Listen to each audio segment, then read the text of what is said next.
how can you have a moral compass if everything is self-referential?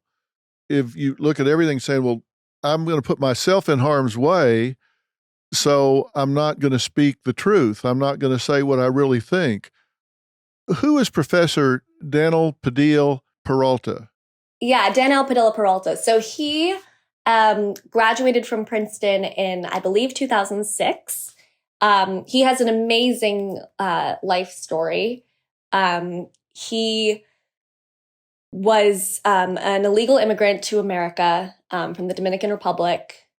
He grew up in a homeless shelter in New York City. He was discovered by a volunteer in the homeless shelter for his bright mind. He was reading some big book, and the volunteer was impressed. The volunteer ended up getting him into collegiate, which is the top boys' school in New York, if not the country. And from there, Daniel went to Princeton, Oxford, Stanford, and now he is back as a professor of classics in Joshua's department, or Joshua's former department at Princeton. Well, on June 14th, Free Black Thought tweeted the following: "But was Katz in fact a racist?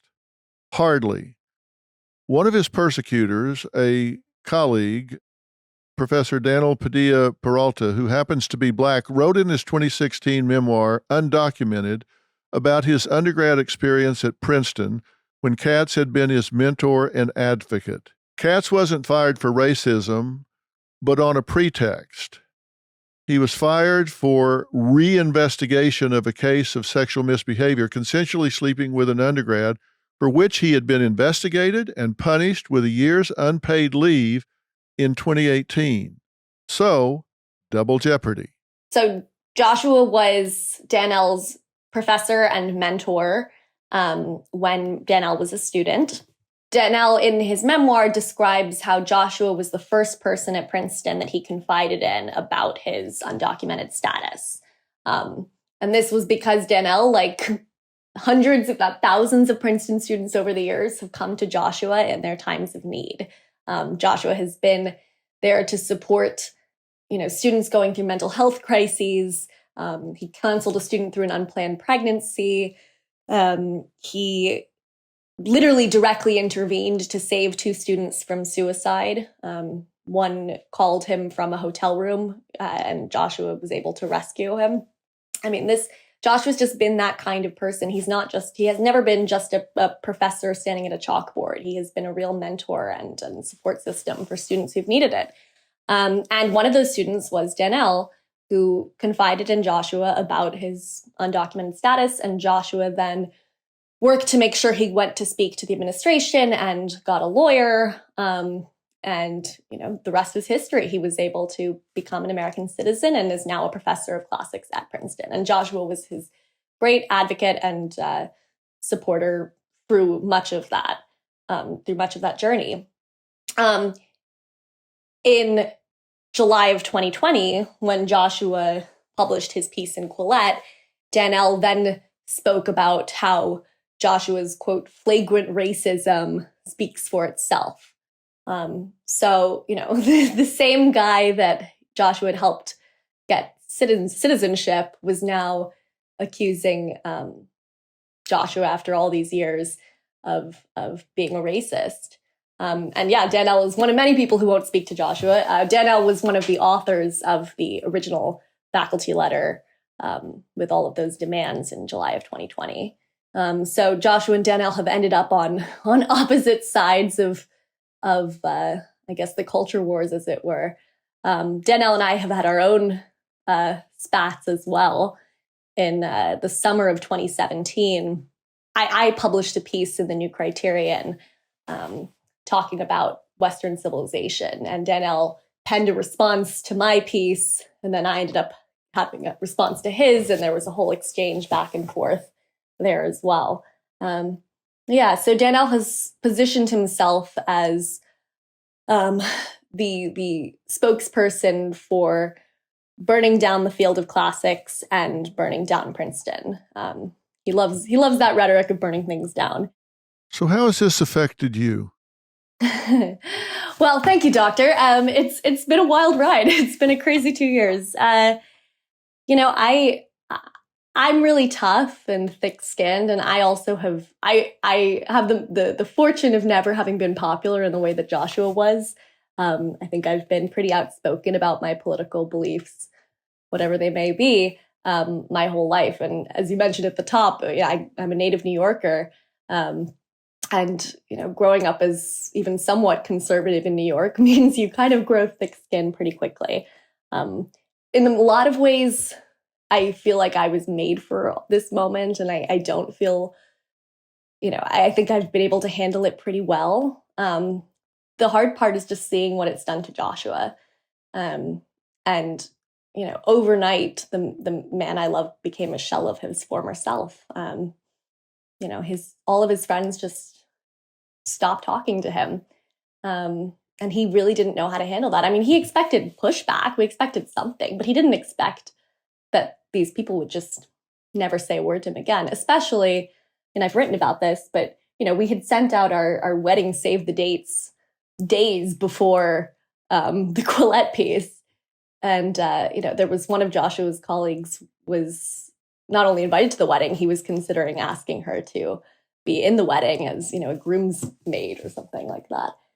And she said nothing for weeks. And then she finally wrote a short little message that, expressed her disappointment in him. And they haven't spoken since. So it's just been, and it's been the steady stream of nasty tweets and his life's work being destroyed when, as I say, once you're a canceled professor, no one will publish you. In fact, the Society for Classical Studies, which is the major organization to which all professional classicists in the United States belong, the Society for Classical Studies retweeted an article the other day that advocates for never publishing anything by Joshua ever again. So this is the kind of climate we're in. And fortunately, Joshua stays off Twitter. I think that's sort of necessary for his sanity. I stay on Twitter because I feed off of the anger, unfortunately. But well, how is he doing with this? What does he do with his time? How is he handling it emotionally? Especially since the second investigation began, it's felt like we've had this sort of Damocles over our heads. Every day we were just waiting for the other shoe to drop. It was, is there going to be a letter from the university demanding that he, go submit to another interview, another interrogation for another however many hours? I mean, it was just nonstop. And there was always the fear of another media storm or something like that. At least now that he's been fired, there's a sense of finality and almost even some freedom. Nothing was worse than the waiting and the worrying about how this was all going to play out. And, we've been extremely gratified by the media response because, it's a messy case. And obviously Joshua does really regret having a consensual relationship with a student. And that's embarrassing to have your personal life aired to the world like that. So we were terrified of how this was all going to play out. But, blessedly, I think people really do understand what's going on here. That's been a huge help. But yeah, I mean, I would say I wouldn't wish this on my worst enemies. I do find myself experiencing schadenfreude these days when people who've been nasty to Joshua get canceled themselves. But no, I don't wish this on anybody, actually. I think it's just awful to go through something like this. And Joshua does not have, particularly thick skin. And yeah, not to put too fine a point on it, he's been deeply depressed for the last few years. And I think understandably so. I mean, find me, as I say, I think I'm unusual in this respect, but I think most people would never be able to handle something like this. It's just awful. Is he getting any professional help? One of the tricky things here is it's actually, maybe you can help me with this. It's actually really hard for canceled people to find sympathetic shrinks. We've talked about this a lot with various people, that they're, the whole profession of psychology is itself gone pretty woke. And so, you have a hard time actually finding a therapist you feel you can trust when you're going through something like this, especially in the town of Princeton, I should say. And we've had some leads here and there, and yeah, he's had university mandated therapy or counseling as a result of his the first investigation and the year-long suspension there. He had university mandated counseling, and that helped. And he's become a Christian, and he talks to priests. He likes talking to priests, in a sense, because he likes to be held accountable for his actions and not just told that everything's okay. But no, I've been trying to get him into proper therapy. But it's, as I say, it's actually really hard, and we've talked about most canceled people all know each other, and we've talked about this a great deal with a lot of people about how hard it is to find professional help when you're going through something like this. And you do have a lawsuit pending, correct? We are considering all legal options. There's nothing. Well, we have a lawsuit pending, but not against Princeton at the moment. Joshua, he had been appointed a delegate for this group in the summer of 2020. And then when he wrote his Quillette piece, they removed him as a delegate and purged his name from their website and all materials having to do with it. And so there was a lawsuit there. And then we are considering our legal options when it comes to Princeton as well.